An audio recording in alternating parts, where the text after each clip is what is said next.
So sometimes you're going along really good in life and just knocking things out, and then suddenly something really bad will happen. And it will just totally like screw you up, right? Like maybe you get really depressed, and it just kind of gets hard to move forward, right? And you'll just fall off the fitness bandwagon or all the bandwagons for that matter, right? And it can just be really, really hard to get going again, especially if you get depressed. It's just like that depression makes you really not want to do anything. Okay, so rather than like lecture on that, and kind of virtue signal, let me share something that happened to me and how I was able to come back from that. I had this friend for a few years named James, and this was like my early 20s, probably between like 23 and 25, and we were like super close, right? Like best friends. He's like one of those friends, you could really just like talk to about anything, right? Like we could talk about like emotions, like hard stuff, and everything like that. Um, and I had was kind of going through like a lot, and he was going through a lot, and I guess we kind of like bonded over that. Um, I was kind of going through with my family and didn't really talk to them much. Um, and so that made me like really depressed, right? And then he kind of had his own issues that made him depressed. And the thing was, he was a little bit more depressed than I was, and he ended up like going through some stuff with his girlfriend, and it ended up ending, and that just like devastated him, right? And he used to kind of talk about killing himself, but it wasn't like people didn't take him seriously, but like after a while, it was like, just hang in there, man, just hang in there. And well, one day he was like, man, I'm gonna kill myself, and I was like, no, man, like what about your dog and your mom and all these people? And he didn't text me back, and I was in the middle of a leg workout, and one of our mutual friends was there because we all went to the same gym, and I was like, man, he just texted me this. I was like, should I go check on him? He's like, well, he says it all the time, and I was like, I don't know if something's different because James would always text me back like super super quick, right? Like, we once you know somebody for a while, you kind of like know their baseline, right? Like some people text back fast, some people don't. Well, he wasn't texting me back, and so I got really concerned. So I dropped what I was doing, and he lived about probably like 20 minutes away from the gym. So I like ran outside. I jumped in my truck, and I like floored it. And I got there, and I jumped out of my truck, and like I ran up to his apartment because he had told me, right, he was like, I'll leave the door open for you, and I'm like freaking out now, right? Like so I could get up there, and uh, the door is wide open, and I go in there, and he's like laying there, and at first I thought he was asleep, right? And then I turned on the light, and he's just like lifeless, and there's some blood and stuff like that, right? Because he had shot himself. Anyways, super super rough. Then so I had to call the cops and deal with all that, and then I also it was his birthday actually. He was turning 29, so I called his mom. I had to intercept her on the way over because she was bringing him. She had made him like his favorite pie, right? And so I had to intercept him. Excuse me, intercept her and tell her what happened. And that was that was really hard. You don't ever want to like break that news to somebody's mom. And then I called his girlfriend and told her, and she came back from wherever she was. Pretty rough time. And then, after that, it was like, I kind of like got through it on the adrenaline, and I just remember I went home that night, and like it was just like I couldn't get it out of my head.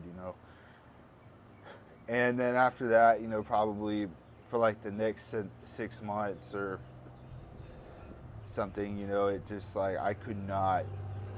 I was just like zapped, right? Like I didn't want to get out of bed in the morning. I've always been a morning person, but like I couldn't get out of bed till like 2, right? And um, it was just really bad. Like I ended up gaining a lot of weight. Like I did bodybuilding, right? I had done like 4 shows by that point, right?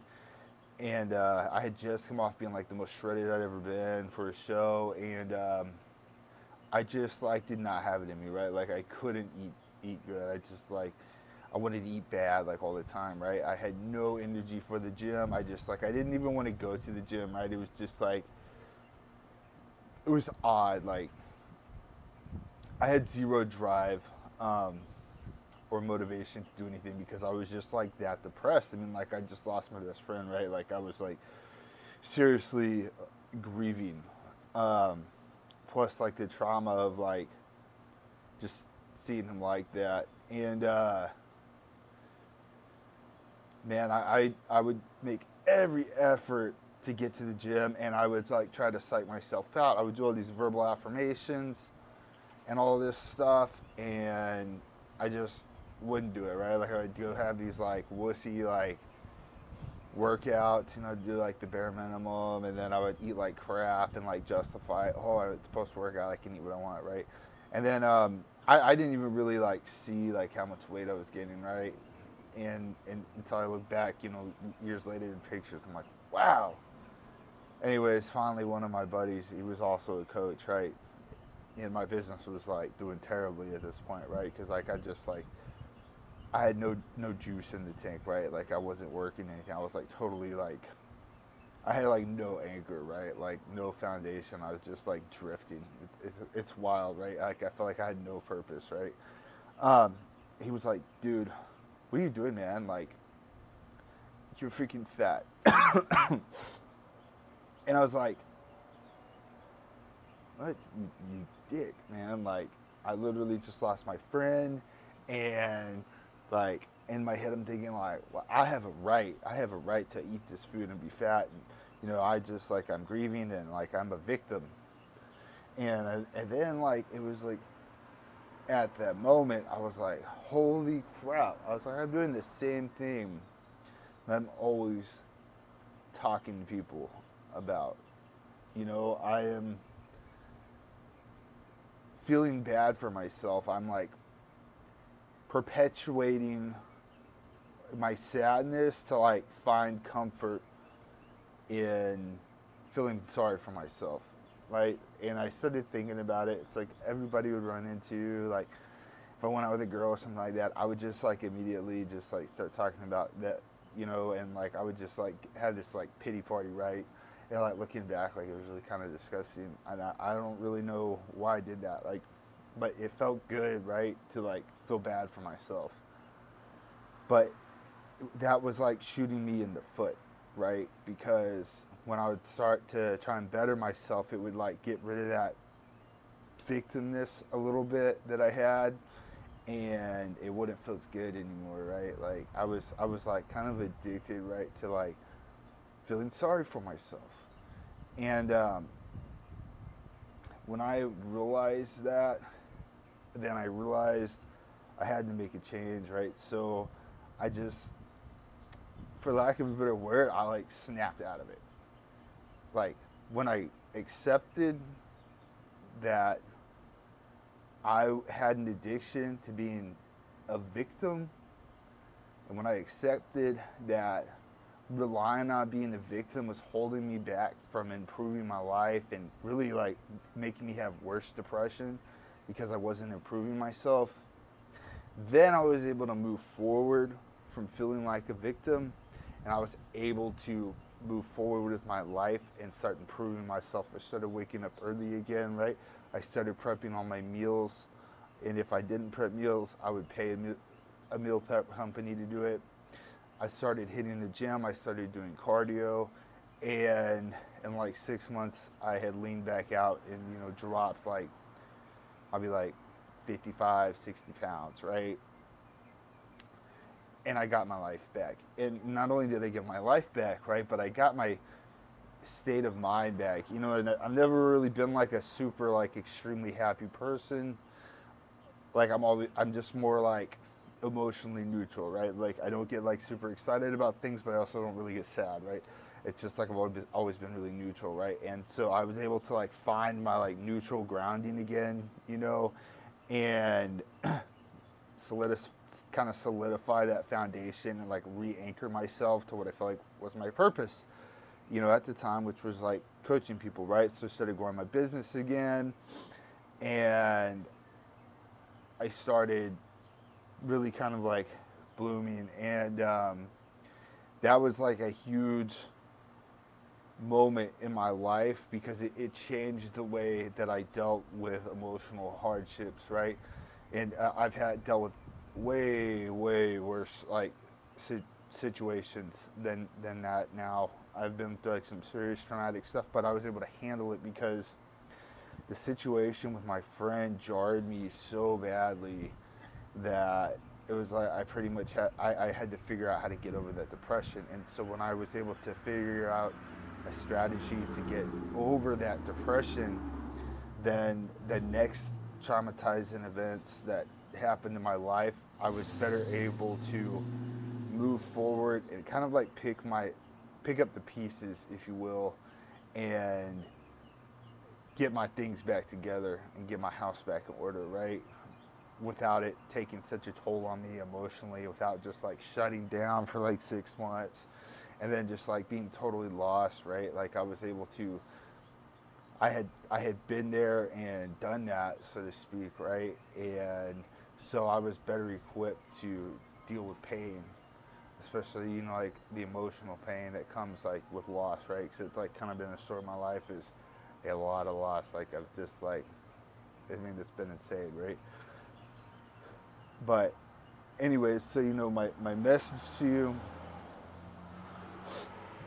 when we feel like victims, it robs us of our power to control our lives, right? And when we kind of sit on that victimness, right, and we nurse it because it makes us feel good, it steals our ability to improve ourselves. It's like we don't want to improve ourselves because being a victim and just feeling sorry for ourselves, it makes us feel so good inside, and it makes us feel good when people feel sorry for us. It kind of makes us feel like a center of attention. I mean, I've been there, right? I know how it feels.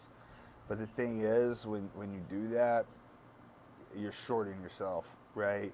Because the longer that you stay a victim in your head, and the longer that you are under somebody's thumb, the longer that you feel oppressed or like somebody's out to get you, right? The further you get from living the life that you want to live, the more depressed you're going to get because you're going to feel like there is no way out, right? Having control is everything when it comes to managing anxiety and depression. And when you feel like you're at the whim of somebody else or a situation, and you feel like that external situation is determining the outcome of your life, you can't move forward, right? Because you're like at the mercy of the world around you. Where you have to get to, and I had to get to this too, right? You have to get to where everything is your choice. Every feeling that you have is your choice. The way that you respond to situations is your choice, right? Because you can't control what people say to you, right? Like you can't control if some guy like flies to the intersection and like T-bones your new vehicle, right? Like you can't control if somebody passes away. What you can control though is how you feel about those situations, right? Because when you think a lot about something, and you tell yourself things over and over, those things you tell yourself become reality in your mind, right? And those are your feelings. Okay, so what you have to do is you have to change the way that you think about all of these negative situations, right? And you have to turn them into something that you can control. Like in the example that, let's say somebody passes away, you know, you you can't say, "Oh, woe is me," right? You have to get up and you have to move forward because you still have a life to live in. Honestly, the people that pass away, they wouldn't want you to live your life not living anymore. They don't want you to be depressed, right? They don't want you to be a victim of your own sadness, right? So you have to make the choice, okay, well, am I going to like sit in this, or am I going to move forward and live a full life? And you really have to move on from that, right? You have to make a choice though, and you have to really sit there and realize that the choice is up to you. And until you really do that and you get to that point in your own head, you're always kind of going to be stuck, you know, being in that victim mindset. And that can be really hard to do, right? But ultimately, if you are stuck, there's a way out, and it's that. And I know that can be hard, and it takes a lot of work and a lot of self-love and a lot of introspection, right? But more importantly, it takes acceptance that you are playing the victim card on yourself, right? And really accepting that you're doing that, that is the first step, right, to moving forward. So if you're stuck and you feel like no matter what you do, it's like you just cannot be consistent, whether it's with your fitness journey, with your nutrition, with your job, whatever. If you just feel like you just can't move forward, like just, reflect on your emotional state, especially if you deal with a lot of like depression, right? Like reflect on that. Reflect on like what's causing you the depression, and like really make the choice, to own your depression and own your anxiety, and make the choice to keep moving forward in life, right? Because ultimately, as hard as it's going to be, that first action is going to start to dig you out of that, right? And it's going to solidify your new mindset, that life is ultimately under your control, and how you react to everything is up to you.